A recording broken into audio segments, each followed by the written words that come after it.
Good morning. എല്ലാവർക്കും AZB അക്കാഡമിയുടെ weekly current affair സെഷനിലേക്ക് സ്വാഗതം. സോ നമ്മുടെ കഴിഞ്ഞ ആഴ്ചയിൽ, അതായത് ജാനുവരി 5 മുതൽ 10 വരെയുള്ള ദിവസങ്ങളിലെ പ്രധാനപ്പെട്ട കറണ്ട് അഫയേഴ്സ് പോയിന്റുകൾ നമുക്ക് ഏതൊക്കെയാണെന്ന് നോക്കാം. അപ്പൊ നമ്മുടെ പോയിന്റിലേക്ക് പോകുന്നതിന് മുൻപ് കഴിഞ്ഞ ആഴ്ചയിലെ കറണ്ട് അഫയേഴ്സ് എന്നുള്ള 2 ക്വസ്റ്റ്യൻസ് നിങ്ങൾക്ക് വേണ്ടിയിട്ട് കൊണ്ടുവന്നിട്ടുണ്ട്.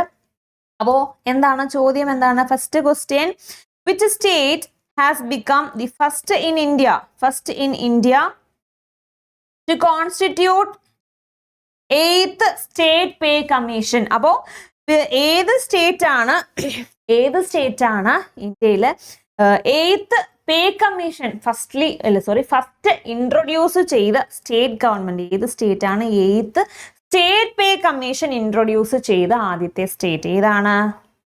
ആസാം അല്ലേ?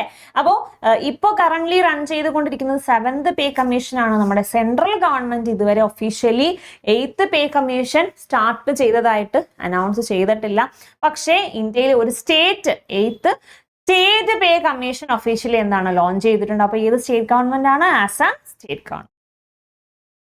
Okay. So India and Bangladesh recently began joint water measurement. അപ്പോൾ എന്താണ്? വാട്ടർ ട്രീറ്റി അല്ലേ? സോ വാട്ടർ ട്രീറ്റി ഇന്ത്യയും ബംഗ്ലാദേശുമായിട്ട് സൈൻ ചെയ്തതാണ്. അപ്പോൾ ആ ഒരു വാട്ടർ ട്രീറ്റി റിന്യൂ ചെയ്യുന്നതിന്റെ ഭാഗമായിട്ട് ഇന്ത്യയും ബംഗ്ലാദേശും ഒരു റിവറിലെ വാട്ടർ മെഷർമെന്റ്, വെള്ളത്തിന്റെ അളവൊക്കെ എന്താണ് എടുക്കാനായിട്ട് തുടങ്ങിയിട്ടുണ്ട്. അപ്പൊ ഏത് നദിയിലെ വെള്ളത്തിന്റെ അളവാണ് അവർ എടുക്കാനായിട്ട് സ്റ്റാർട്ട് ചെയ്തത്? ഇതാണ് ഗാൻജസ് അല്ലെങ്കിൽ ഗംഗയിലെ വെള്ളത്തിന്റെ അളവ് എടുക്കാനായിട്ട് സ്റ്റാർട്ട് ചെയ്ത്. ഓക്കെ. സോ നമുക്ക് എന്തായാലും നമ്മുടെ പോയിന്റുകളിലേക്ക് പോകാം. നമ്മുടെ ഫസ്റ്റ് പോയിന്റ് എന്താണ്?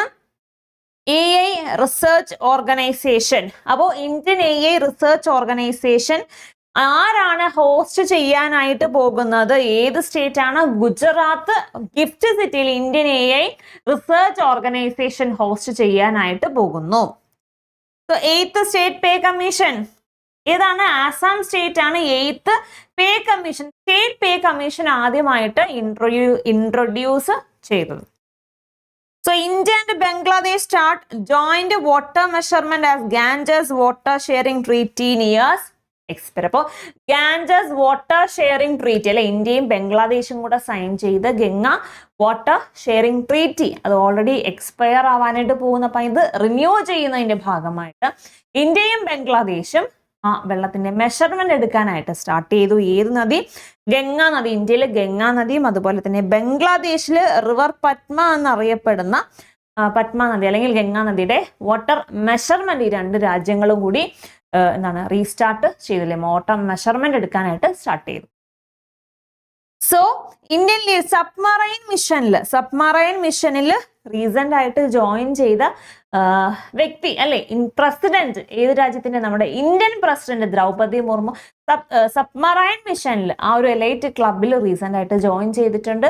എന്താണ്? She is the second president to become the part of submarine മിഷന്റെ ഭാഗമാകുന്ന സെക്കൻഡ് പ്രസിഡന്റ് ആണ് ആര്? ദ്രൗപദി മുർമു. ഫസ്റ്റ് പ്രസിഡന്റ് ആരാണ്?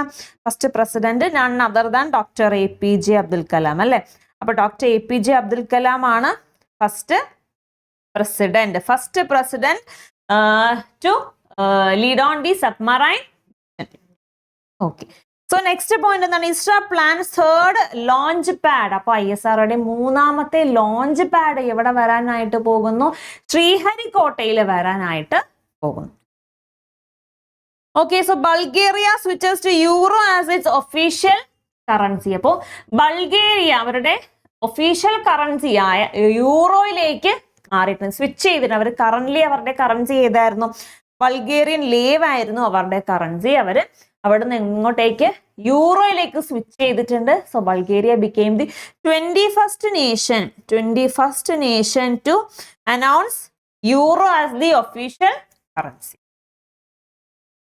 സോ അടുത്ത point, Delhi mandate QR code on road signatures for transparency and quality control. So ഈ national highway സൈറ്റ്സിലുള്ള ബോർഡുകളിലൊക്കെ QR code വെക്കാനായിട്ട് ഏത് state government ആണ് മാൻഡേറ്റ് ചെയ്തിട്ടുള്ളത്? ഏത് state government? Delhi state government.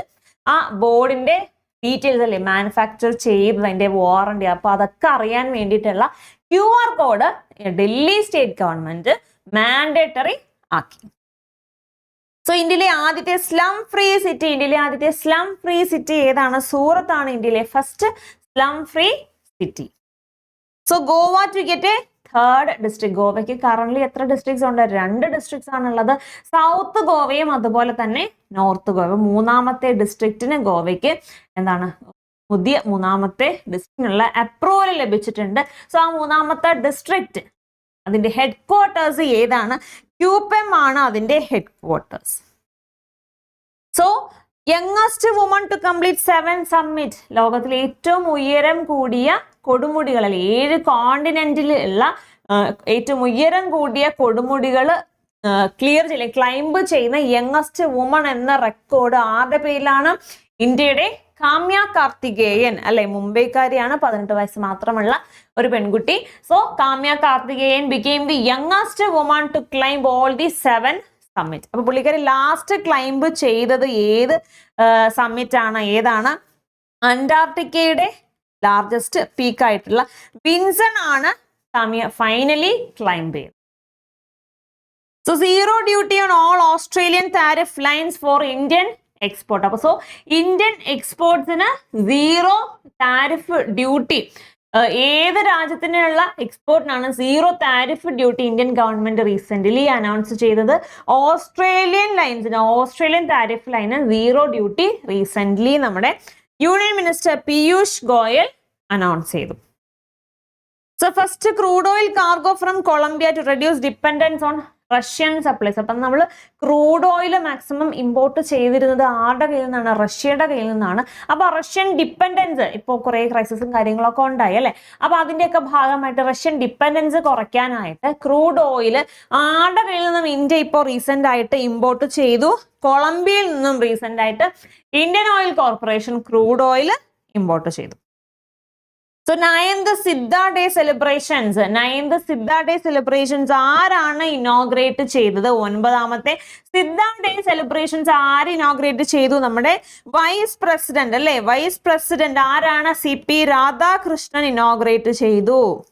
So നമ്മുടെ vice president CP Radhakrishnan 9th Siddha day celebrations ചെന്നൈയിൽ inaugurate ചെയ്തു. അടുത്തത് ഒരു കമ്മ്യൂണിറ്റി റേഡിയോ സ്റ്റേഷൻ ആണ്. എന്താണ്? ഇന്ത്യൻ ആർമിയുടെ കമ്മ്യൂണിറ്റി റേഡിയോ സ്റ്റേഷൻ. റേഡിയോ സംഘം ഇന്ത്യൻ ആർമി ഇനോഗ്രേറ്റ് ചെയ്തതിന്റെ സ്പെഷ്യാലിറ്റി എന്താണ്? India's first radio station near the LOC. അപ്പൊ LOC ലൈൻ ഓഫ് കൺട്രോളിന് അടുത്ത് കിടക്കുന്ന ഇന്ത്യയിലെ ആദ്യത്തെ റേഡിയോ സ്റ്റേഷൻ ആണ് ഏത്? Radio Sangam. So first radio station near the LOC line of കൺട്രോളിനടുത്ത് കിടക്കുന്ന ആദ്യത്തെ റേഡിയോ സ്റ്റേഷൻ ആണ് ഏത്? റേഡിയോ സംഘം. ആര് കൊണ്ടുവന്നു? ഇന്ത്യൻ ആർമി കൊണ്ടുവന്നു. So India and Pakistan conduct annual exchange of nuclear installation list to strengthen strategic transparency. അപ്പൊ ഇന്ത്യയും പാകിസ്ഥാനുമായിട്ട് റീസെന്റ്ലി ഒരു എന്താണ് ന്യൂക്ലിയർ ഇൻസ്റ്റലേഷന്റെ ആനുവൽ എക്സ്ചേഞ്ച്, അതായത് വർഷം തോറും നടക്കുന്ന എക്സ്ചേഞ്ച് ഇന്ത്യയും പാകിസ്ഥാനും കൂടിയിട്ട് കണ്ടക്ട് ചെയ്തു. അപ്പോൾ 88 സൈൻ ചെയ്ത ഒരു ട്രീറ്റിയുടെ ഭാഗമായിട്ട് ഇന്ത്യയും പാകിസ്ഥാനും എല്ലാ വർഷവും നമ്മുടെ ന്യൂക്ലിയർ ഇൻസ്റ്റലേഷൻസ് അല്ലെ, അപ്പൊ അതിന്റെ ലിസ്റ്റ് പരസ്പരം കൈമാറാറുണ്ട്. അപ്പൊ അതിന്റെ ഫസ്റ്റ് എക്സ്ചേഞ്ച് നടന്നത് 92-ലാണ്. ആൻഡ് ഇപ്പോ 2026 നടന്ന എക്സ്ചേഞ്ച് എത്രാമത്തെയാണ്? 32ാമത്തെ എക്സ്ചേഞ്ച് ആണ് ഇപ്പോൾ നടന്നത്. സോ അടുത്ത പോയിന്റ് എന്താണ്? പ്രധാനമന്ത്രി മാതൃവന്ദന യോജന കംപ്ലീറ്റ്സ് 9 years. അപ്പൊ പ്രധാനമന്ത്രി മാതൃവന്ദന യോജന എത്ര വർഷം കംപ്ലീറ്റ് ചെയ്തു? 9 വർഷം കംപ്ലീറ്റ് ചെയ്തു. അപ്പൊ അത് എന്നാണ് ലോഞ്ച് ചെയ്തത്? 9 വർഷം കംപ്ലീറ്റ് ചെയ്യണമെങ്കിൽ 2017 ഇപ്പം പറയണമെങ്കിൽ ഏത് മാസം? ജാനുവരിയിൽ ലോഞ്ച് ചെയ്തു പ്രധാനമന്ത്രി മാതൃവന്ദന യോജന. ആർക്ക് വേണ്ടിയുള്ളതാണ്? സ്ത്രീകൾക്കും കുട്ടികൾക്കും കുഞ്ഞുങ്ങൾക്കും വേണ്ടി, അമ്മമാർക്കും വേണ്ടിയിട്ടുള്ള ഒരു ഇനിഷ്യേറ്റീവ് ആണ്. അപ്പൊ ഏത് മിനിസ്ട്രി ആയിരിക്കും അത് കൊണ്ടുവന്നത്? Ministry of women and child development ആണ് PM മാതൃവന്ദന യോജന സ്കീം കൊണ്ടുവന്നത്. സോ അടുത്തത് എന്താണ്? Ministry of statistics and programme implementation unveils new logo and official mascot. അപ്പൊ സ്റ്റാറ്റിസ്റ്റിക്സ് ആൻഡ് പ്രോഗ്രാം ഇംപ്ലിമെന്റേഷന്റെ പുതിയ മാസ്കോട്ട് റിലീസ് ചെയ്തിട്ടുണ്ട്. എന്താണ്? സംഖ്യാഗി. സംഖ്യകി അല്ലെ, സ്റ്റാറ്റിസ്റ്റിക്സ് എന്ന മീനിങ് ഉള്ള സംഖ്യകിയാണ് സ്റ്റാറ്റിസ്റ്റിക്സ് ആൻഡ് പ്രോഗ്രാം ഇംപ്ലിമെന്റേഷന്റെ official mascot and first mascot of ministry of statics and programme implementation. അപ്പൊ അതിന്റെ ആദ്യത്തെ മാസ്കോട്ടാണ് Sankhyiki. So Karnataka records first sighting of rare sandalwood leopard. So sandalwood leopard, ഈ ഒരു സ്ട്രോബെറി, പെയിൽ സ്ട്രോബെറി അല്ലെങ്കിൽ ഒരു ലൈറ്റ് പെയിൽ റെഡ് കളറിലുള്ള ലെപ്പേർഡ്സിനെ കണ്ടെത്തിയത് റീസെന്റ്ലി എവിടെ കണ്ടെത്തിയിട്ടുണ്ട്? കർണാടകയിൽ കണ്ടെത്തിയിട്ടുണ്ട്. കർണാടകയിൽ ഫസ്റ്റ് ടൈം ആണ് ഇങ്ങനെ ഒരു സാൻഡൽവുഡ് ലെപ്പേർഡിനെ കണ്ടുപിടിക്കുന്നത്. സോ ഇന്ത്യയിൽ ഇത് സെക്കൻഡ് ടൈമാണ്. ഇന്ത്യയിൽ ഫസ്റ്റ് ടൈം രാജസ്ഥാനിലാണ് ഈ ഒരു കാറ്റഗറിയിൽ പെടുന്ന ലെപ്പേർഡ്സിനെ ആദ്യമായിട്ട് കണ്ടെത്തിയത്. രാജസ്ഥാനിലാണ്. ഇപ്പൊ സെക്കൻഡ് ടൈം എവിടെ? കർണാടകയിൽ അതിനെ കണ്ടെത്തി. So defence minister Rajnath Singh commissions ICGS സമുദ്ര പ്രതാപ്. സോ സമുദ്ര പ്രതാപ് ഇന്ത്യയിൽ ആദ്യമായിട്ട് നിർമ്മിച്ച പൊല്യൂഷൻ കൺട്രോൾ വെസലാണ് ഏത്? സമുദ്ര പ്രതാപ്. അത് ആരാണ് കമ്മീഷൻ ചെയ്യുന്നത്? ഡിഫൻസ് മിനിസ്റ്റർ രാജ്നാഥ് സിംഗ് അത് കമ്മീഷൻ ചെയ്തു. സോ സ്വദേശ് ആര് അല്ലെങ്കിൽ ഏത് ഓർഗനൈസേഷൻ്റെതാണ്? എന്ത്? സ്വദേശ്. അപ്പൊ എന്താണ് സംഭവം? സ്വദേശ് ഏത് ഓർഗനൈസേഷൻ ഇൻട്രൊഡ്യൂസ് ചെയ്തതാണ്? സ്വദേശ്. ആരുടെയാണ്? നമ്മുടെ DRDO ഇൻട്രൊഡ്യൂസ് ചെയ്തതാണ് സ്വദേശ്. പേര് കേൾക്കുമ്പോൾ നമ്മുടെ നാടുമായിട്ടൊക്കെ റിലേറ്റഡ് ആവുകയാണെങ്കിലും സ്വദേശ് എന്ന് പറയുന്നത് ഒരു സോൾട്ട് വാട്ടർ ഡീസലൈനേഷന് വേണ്ടിയിട്ട് കൊണ്ടുവന്ന ഒരു portable sea water desalination system ആണ് ഏത്? സ്വദേശ്.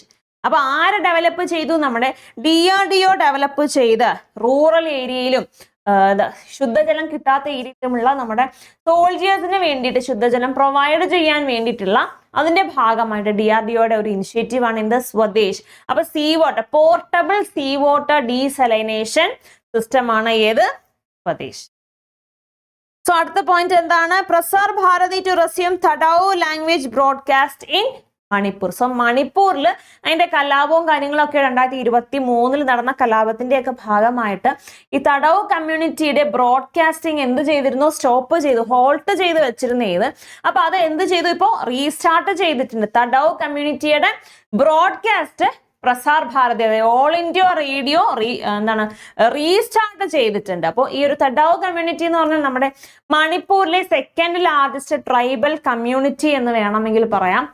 ടോപ്പ് ഏതാണ്? മെയ്തേ കമ്മ്യൂണിറ്റിക്ക് ശേഷമുള്ള ഏറ്റവും വലിയ കമ്മ്യൂണിറ്റിയാണ് ഏത്? തഡൌ കമ്മ്യൂണിറ്റി. അപ്പൊ അവരുടെ ബ്രോഡ്കാസ്റ്റിംഗ് റീസ്റ്റാർട്ട് ചെയ്തിട്ടുണ്ട്. സോ അടുത്ത പോയിന്റ് എന്താണ്? അടുത്ത point nutrient based subsidy scheme. അപ്പൊ nutrient based subsidy scheme Indian government ഇപ്പോൾ അപ്രൂവ് ചെയ്തിട്ടുണ്ട്. 2025-26 റാബി സീസണിലേക്കുള്ള ന്യൂട്രിയന്റ് ബേസ്ഡ് സബ്സിഡി സ്കീം നമ്മുടെ ഗവൺമെന്റ് അപ്രൂവ് ചെയ്തു. അപ്പൊ ഈ ഒരു NBS സ്കീം എന്നാണ് അത് ലോഞ്ച് ചെയ്തത്? 2010 എന്ത് ലോഞ്ച് ചെയ്തത്? ഈ NBS scheme, nutrient based subsidy scheme launch ചെയ്തത്. ഓക്കെ. സോ അടുത്ത point, India launch first hydrogen powered train. ഇന്ത്യയിലെ ആദ്യത്തെ ഹൈഡ്രജൻ പവേർഡ് ട്രെയിൻ എവിടെ വരാൻ പോകുന്നു? ഹരിയാനയിൽ വരാൻ പോകുന്നു. അതിന്റെ പൈലറ്റ് പ്രോജക്റ്റ് അല്ലെങ്കിൽ പൈലറ്റ് റൺ എവിടെയാണ്? ഇൻ ബിറ്റ്വീൻ ഏത് പ്ലേസിലാണ് അതിന്റെ പൈലറ്റ് റൺ വരുന്നത്? എവിടെയാണ്? ഹരിയാനയിലെ ജിന്ദിനും അതുപോലെ തന്നെ സോണിപത്തിനും ഇടയിലാണ് ഇതിന്റെ പൈലറ്റ് റൺ വരുന്നത്. സോ ഇതിന് വേണ്ടിയിട്ടുള്ള ഹൈഡ്രജൻ പ്ലാന്റ് എവിടെ വരാൻ പോകുന്നു? ജിന്ദിൽ ഹൈഡ്രജൻ പ്ലാന്റ് വരാൻ പോകുന്നു. 3000 കിലോഗ്രാം സ്റ്റോറേജ് കപ്പാസിറ്റി ഉള്ള ഹൈഡ്രജൻ സ്റ്റോറേജ് കപ്പാസിറ്റി ഉള്ള പ്ലാന്റ് ജിന്ദിൽ വരാനായിട്ട് പോകുന്നു.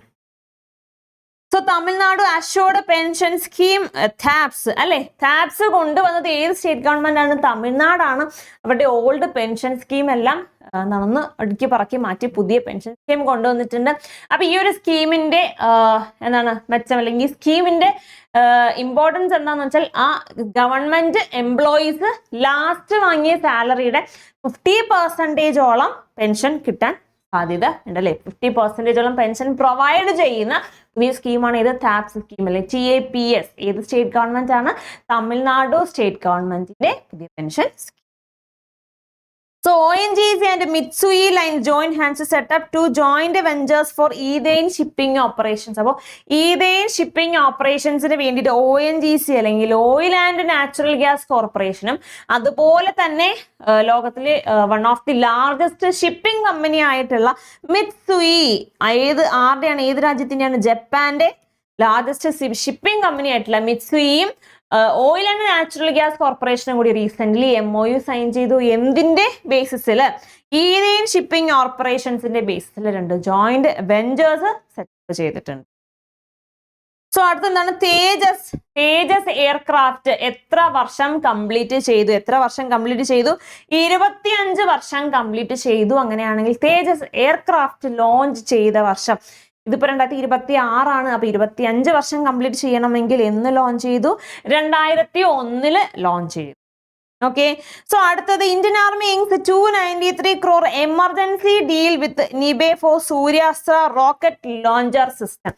അപ്പൊ സൂര്യാസ്ത്രയ്ക്ക് വേണ്ടിയിട്ട് ഒരു ക്രിട്ടിക്കൽ ക്രിട്ടിക്കൽ മെറ്റീരിയൽസ് ഒക്കെ മാനുഫാക്ചർ ചെയ്യുന്ന നിബെ എന്ന ഇന്ത്യൻ കമ്പനിയുമായിട്ട് Indian army recently MOU sign ചെയ്തു, എഗ്രിമെന്റ് സൈൻ ചെയ്തു. എത്ര രൂപയുടെ? 293 കോടിയുടെ ഈ എമർജൻസി ഡീല് സൈൻ ചെയ്തു. എന്തിന്റെ ഡെവലപ്മെന്റിന് വേണ്ടിയിട്ട്? Suryastra rocket launch system. ഇന്ത്യയിലെ ആദ്യത്തെ റോക്കറ്റ് ലോഞ്ച് അല്ലെ, ഇൻഡിജീനിയസ്ലി മെയ്ഡ് ഇൻ ഇന്ത്യ, 60% ഇന്ത്യയിൽ നിർമ്മിച്ച സൂര്യാസ്ത്ര റോക്കറ്റ് ലോഞ്ച് സിസ്റ്റം, ഇന്ത്യയിലെ ആദ്യത്തെ റോക്കറ്റ് ലോഞ്ച് സിസ്റ്റം. അപ്പൊ അതിന്റെ ഡീലിന് വേണ്ടിയിട്ട് ആരൊക്കെ തമ്മിൽ? ഇന്ത്യൻ ആർമിയും അതുപോലെ നിബയും കൂടി MOU സൈൻ ചെയ്ത് 293 കോടിയുടെ MOU സൈൻ ചെയ്തു.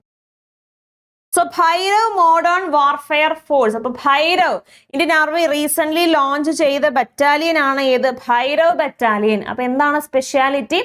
ഡ്രോൺ ഇന്റഗ്രേഷൻ യൂസ് ചെയ്തിട്ടുള്ള വാർഫെയർ മെക്കാനിസം ഉപയോഗിക്കുന്ന ബറ്റാലിയൻ ആണ് ഏത്? ഭൈരവ് ബറ്റാലിയൻ. അപ്പം പൈലറ്റ് ബേസിസിൽ 15 ഭൈരവ് ബറ്റാലിയൻ ഇന്ത്യൻ ആർമി സജ്ജമാക്കിയിട്ടുണ്ട്. കമ്മിങ് ഡേയ്സിൽ കൂടുതൽ ബറ്റാലിയൻസ് കൊണ്ടുവരും. സോ എന്താണ് സ്പെഷ്യാലിറ്റി? കംപ്ലീറ്റ്ലി ഡ്രോൺ ഇന്റഗ്രേഷൻ ഉപയോഗിച്ചുള്ള വെപ്പൺ ഫോഴ്സ് ആണ് അല്ലെ, വാർഫെയർ ഫോഴ്സ് ആണ്. So longest serving chief minister, കർണാടകയിലെ ലോങ്സ്റ്റ് സർവിംഗ് ചീഫ് മിനിസ്റ്റർ ആരാണ്? സിദ്ധരാമയ്യയാണ് കർണാടകയിലെ longest serving chief minister. So അടുത്ത point, India launches production investment business visa അല്ലെങ്കിൽ EB4 വിസ. ഏത് രാജ്യത്തിന് വേണ്ടിയിട്ടാണ് EB4 വിസ ഇന്ത്യ ഇൻട്രൊഡ്യൂസ് ചെയ്തത്? ചൈനീസ് നാഷണൽസിന് വേണ്ടിയിട്ട്, എസ്പെഷ്യലി ഇവിടെ ഇൻവെസ്റ്റ്മെന്റ് ഒക്കെ സ്റ്റാർട്ട് ചെയ്യാൻ വേണ്ടി EB4 വിസ ഇന്ത്യ ഇൻട്രൊഡ്യൂസ് ചെയ്തു. So Assam governor launches Sanskar Shala value based education program. അപ്പൊ എന്താണ് സംസ്കാർ ശാല? ആസാം ഗവൺമെന്റ് എഡ്യൂക്കേഷൻ ഫോക്കസ് ചെയ്തിട്ടുള്ള ഒരു വാല്യൂ ബേസ്ഡ് എഡ്യൂക്കേഷൻ പ്രോഗ്രാം ആണ് ഏത്? സംസ്കാർ ശാല. അപ്പൊ ആരാണ് ലോഞ്ച് ചെയ്തത്? ആസാം ഗവർണർ ലക്ഷ്മൺ പ്രസാദ് ആചാര്യ ലോഞ്ച് ചെയ്തു. എവിടെ? ഗുവാഹത്തിയിൽ ലോഞ്ച് ചെയ്തു. ആരാണ്? ലക്ഷ്മൺ പ്രസാദ് ആചാര്യ. സോ ഗുവാഹത്തിയിൽ ലോഞ്ച് ചെയ്തു. അടുത്തത് എന്താണ്? സമ്പന്ന system transforming pension administration. So അടുത്തൊരു പെൻഷനെ ഫോക്കസ് ചെയ്തുകൊണ്ടുള്ള ഒരു സിസ്റ്റം ആണ്. അപ്പൊ എസ്പെഷ്യലി ഇത് ആർക്ക് വേണ്ടിയിട്ടുള്ള പെൻഷൻ മാനേജ്മെന്റ് സിസ്റ്റം ആണ്?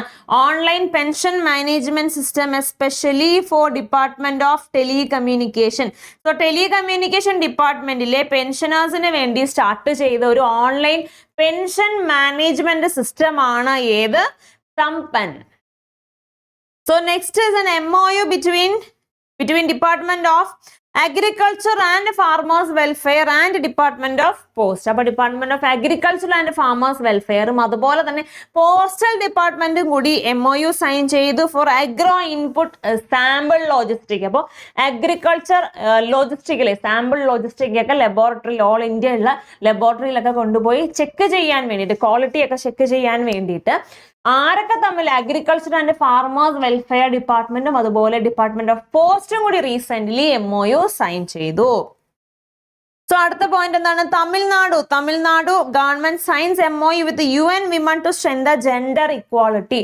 അപ്പൊ ജെൻഡർ ഇക്വാളിറ്റി ഫോക്കസ് ചെയ്തുകൊണ്ട് UN വിമണുമായിട്ട് റീസെന്റ്ലി MOU സൈൻ ചെയ്ത സ്റ്റേറ്റ് ഗവൺമെന്റ് ഏതാണ്? Tamil Nadu state government. അപ്പൊ നമ്മുടെ നെക്സ്റ്റ് പോയിന്റിലേക്ക് പോകാം. അടുത്ത പോയിന്റ് എന്താണ്? തൈമൂർ. ആരുടെ cruise air launched cruise missile ആണ് തൈമൂർ? ഏതാണ്? നമ്മുടെ നെയ്ബറിംഗ് കൺട്രി ആയിട്ടുള്ള പാകിസ്ഥാന്റെ എയർ ലോഞ്ച്ഡ് ക്രൂയിസ് മിസൈൽ ആണ് തൈമൂർ. അടുത്ത കുറച്ച് ഇമ്പോർട്ടന്റ് ആയിട്ടുള്ള കഴിഞ്ഞ ആഴ്ചയിൽ നടന്ന അപ്പോയിന്റ്മെന്റുകളാണ്.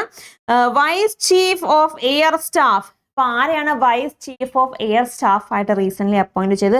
Air marshal Nagesh Kapoor appointed as the vice chief of air staff. Then chief justice of Jharkhand high court. Jharkhand ഹൈക്കോർട്ടിനെ ചീഫ് ജസ്റ്റിസ് ആയിട്ട് മഹേഷ് ശരത്ചന്ദ്ര സൊനാഗിനെ അപ്പോയിന്റ് ചെയ്തു. ആൻഡ് സിക്കിം ഹൈക്കോർട്ടിനെ ചീഫ് ജസ്റ്റിസ് ആയിട്ട് മുഹമ്മദ് മുസ്താഖ്. അല്ലെ, 2 ചീഫ് ജസ്റ്റിസ് അപ്പോയിന്റ്മെന്റ് ആണ്. അപ്പൊ ഈ ഒരു ഹൈക്കോർട്ടിനെ ചീഫ് ജസ്റ്റിസിനെ അപ്പോയിന്റ് ചെയ്യുന്നത് ആരാണ്? പ്രസിഡന്റ് ആണ്. നമ്മുടെ പ്രസിഡന്റ് ഓഫ് ഇന്ത്യയാണ് എന്ത് ഹൈക്കോർട്ട് ചീഫ് ജസ്റ്റിസിനെ അപ്പോയിന്റ് ചെയ്യുന്നത്. അപ്പൊ appointment of high court chief justice പറഞ്ഞിട്ടുള്ള ആർട്ടിക്കിൾ ഏതാണെന്ന് ചോദിച്ചാൽ ആർട്ടിക്കിൾ ഏതാണ്? 217 ആണ് ഹൈക്കോർട്ട് ചീഫ് ജസ്റ്റിസിന്റെ അപ്പോയിന്റ്മെന്റുകൾ പ്രതിപാദിക്കുന്ന ആർട്ടിക്കിൾ 217. സോ APEDA അല്ലെ, APEDA ഇന്ത്യയുടെ ഫുഡ് പ്രോസസിംഗ് ഇല്ലേ, അഗ്രികൾച്ചറിന്റെ ഫുഡ് പ്രോസസിംഗ് ഓർഗനൈസേഷൻ ആണ് എന്ത് APEDA അല്ലെങ്കിൽ അപ്പയുടെ ചെയർപേഴ്സൺ ആയിട്ട് ആയ പുള്ളിയുടെ ടെന്യൂർ 1 വർഷം കൂടി എക്സ്റ്റെൻഡ് ചെയ്തിട്ടുണ്ട്. ആരുടെ? അഭിഷേക് ദേവിന്റെ ടെന്യൂർ 1 വർഷം കൂടി എക്സ്റ്റെൻഡ് ചെയ്തിട്ടുണ്ട് അല്ലെ. അപ്പോയിന്റ്മെന്റ് കമ്മിറ്റി ഓൺ ക്യാബിനറ്റ്, നമ്മുടെ പ്രൈം മിനിസ്റ്റർ ഹെഡ് ആയിട്ടുള്ള ACC അല്ലെങ്കിൽ അപ്പോയിന്റ്മെന്റ് കമ്മിറ്റി ഓൺ ക്യാബിനറ്റ് നമ്മുടെ അപ്പയുടെ ചെയർപേഴ്സൺ അഭിഷേക് ദേവിന്റെ ടെന്യൂർ 1 വർഷം കൂടി എക്സ്റ്റെൻഡ് ചെയ്തു. So atomic energy regulatory board, atomic energy regulatory board അല്ലെങ്കിൽ AERB ഇന്ത്യയിലെ ന്യൂക്ലിയർ സേഫ്റ്റി ഒക്കെ റെഗുലേറ്റ് ചെയ്യുന്ന ബോഡിയാണ്. സോ ആ ഒരു ബോഡിയുടെ ചെയർപേഴ്സൺ ആയിട്ട് ആരെ അപ്പോയിന്റ് ചെയ്തിട്ടുണ്ട്? AK ബാലസുബ്രഹ്മണ്യത്തിനെ അപ്പോയിന്റ് ചെയ്തു. ഇദ്ദേഹത്തിന് മുൻപ് ഈ പൊസിഷനിൽ നിന്നത് ആരാണ്?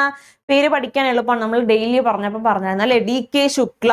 സോ AK മാറിയിട്ട് DK വന്നു. DK ശുക്ലയാണ് ബാലസുബ്രഹ്മണ്യത്തിന് തൊട്ട് മുൻപ് ആ ഒരു പൊസിഷനിൽ ഇരുന്ന വ്യക്തി. ഓക്കെ, സോ നമ്മുടെ SSC MTS എക്സാം ഡേറ്റ് എല്ലാവരും അറിഞ്ഞു കാണും.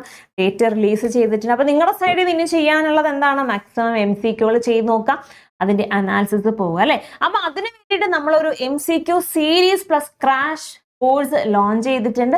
20 ഫുൾ ലെന്ത് ടെസ്റ്റുകളും അതിന്റെ തന്നെ ഇമ്പോർട്ടന്റ് ആയിട്ടുള്ള റിപ്പീറ്റഡ് ആയിട്ട് വരാൻ ഏറ്റവും ഇമ്പോർട്ടന്റ് ചാൻസസ് ഉള്ള പുതിയ പാറ്റേണിലെ ചോദ്യങ്ങൾ അനാലിസിസും കൂടി പോകുന്നുണ്ട്. അപ്പോൾ അതും കൂടി ഇൻക്ലൂഡ് ചെയ്തിട്ടുള്ള ഒരു കോമൺ ക്രാഷ് ബാച്ച് ആണ് നമ്മൾ ലോഞ്ച് ചെയ്തിട്ടുള്ളത്. അപ്പോൾ ബാച്ച് പർച്ചേസ് ചെയ്യാനും ഡീറ്റെയിൽസ് അറിയാനുമായിട്ട് നിങ്ങൾ കോൺടാക്ട് ചെയ്യുക. അതുപോലെ തന്നെ നമ്മുടെ കറണ്ട് അഫയേഴ്സ് ആണെന്നുണ്ടെങ്കിൽ ഫ്രീ ക്ലാസ്സസിന്റെ നോട്ടിഫിക്കേഷനും റെഗുലറായിട്ട് നമ്മൾ ഈവനിങ് പോകുന്ന 3 മണിക്ക് പോകുന്ന അല്ലേ, ഇന്നൊഴിച്ചുള്ള ബാക്കി എല്ലാ ദിവസവും പോകുന്ന 3 മണിയുടെ SSC റെയിൽവേ സെഷന്റെ നോട്ട്സും കാര്യങ്ങളും ഒക്കെ ലഭിക്കാനായിട്ട് ഇതിന്റെ കൂടെയുള്ള വാട്സപ്പ് ഗ്രൂപ്പ് നിങ്ങൾ ജോയിൻ ചെയ്യുക. അപ്പൊ ഗ്രൂപ്പിൽ നിന്ന് നിങ്ങൾക്ക് നോട്ട്സും കാര്യങ്ങളൊക്കെ ലഭിക്കുന്നതായിരിക്കും. സോ വരുന്ന അപ്കമിങ് എക്സാം നോട്ടിഫിക്കേഷൻസും ഒക്കെ നിങ്ങൾക്ക് അതിൽ നിന്ന് ലഭിക്കും. So Deepti Sharma becomes highest wicket taker in women's 2020 international cricket. So women's 2020 international cricket ഏറ്റവും കൂടുതൽ വിക്കറ്റ് നേടിയ വ്യക്തി Deepti Sharma. So 72nd national volleyball tournament എവിടെ നടക്കാനായിട്ട് പോകുന്നു? വാരണാസിയിൽ നടക്കാൻ പോകുന്നു. ആൻഡ് അത് ഇനോഗ്രേറ്റ് ചെയ്തത് ആരാണ്? പ്രൈം മിനിസ്റ്റർ, നമ്മുടെ പ്രധാനമന്ത്രി ശ്രീ നരേന്ദ്രമോദിയാണ് അത് ഇനോഗ്രേറ്റ് ചെയ്തത്. ഓക്കെ, അപ്പൊ കഴിഞ്ഞ ആഴ്ചയിലെ ഏറ്റവും പ്രധാനമായിട്ടുള്ള ദിവസങ്ങൾ ഏതൊക്കെയാണ്? വേൾഡ് ബ്രെയിലി ഡേ എന്നാണ്. ജാനുവരി 4 ആണ് വേൾഡ് ബ്രെയിലി ഡേ ആയിട്ട് നമ്മൾ സെലിബ്രേറ്റ് ചെയ്യുന്നത്. And world day of war orphans എന്ന് വരും. 6th January is the world day for the war orphans. Pravasi Bharatiya Divas അല്ലെങ്കിൽ NRI ഡേ എന്നാണ്. ജാനുവരി 9 ആണ് പ്രവാസി ഭാരതീയ ദിവസ് അല്ലെ. ഗാന്ധിജി സൗത്ത് ആഫ്രിക്കയിൽ പോയിട്ട് തിരിച്ചു വന്ന 1913 അദ്ദേഹം തിരിച്ചെത്തിയ ആ ഒരു ദിവസമാണ് നമ്മൾ പ്രവാസി ഭാരതീയ ദിവസ് ആയിട്ട് അല്ലെങ്കിൽ NRIസിന് വേണ്ടി പ്രവാസികൾക്ക് വേണ്ടിയിട്ട് ഒരു ദിവസം എന്നാണ് ജാനുവരി. സോ ആ ഒരു പോയിന്റോട് കൂടി നമ്മുടെ ഈ കഴിഞ്ഞ ആഴ്ചയിലെ പ്രധാനപ്പെട്ട കറണ്ട് അഫയേഴ്സുകളെല്ലാം നമ്മൾ എന്താണ് ഒറ്റയടിക്ക് ഓടിച്ച് തീർത്തിട്ടുണ്ട്. അപ്പോൾ ഒരു വീക്ക്ലി നോക്കിക്കഴിഞ്ഞാൽ ആ കഴിഞ്ഞ ആഴ്ചയിലെ ഏറ്റവും ഇമ്പോർട്ടൻ്റ് ആയിട്ടുള്ള കാര്യങ്ങളെല്ലാം തന്നെ നമ്മൾ നോക്കുന്നുണ്ട്. അപ്പോൾ റെഗുലർ ആയിട്ട് വീക്ക്ലി മാത്രം നോക്കാതെ റെഗുലർ ബേസിസിൽ തന്നെ daily current affairs, daily 10:30 schedule ചെയ്തിട്ടുള്ള കറണ്ട് അഫയേഴ്സ് മറക്കാതെ നിങ്ങൾ സെഷൻ അറ്റൻഡ് ചെയ്യുക. അപ്പം ഇനി അടുത്ത കറണ്ട് അഫയേഴ്സ് സെഷനിൽ കാണാം. Thank you, bye bye, see U.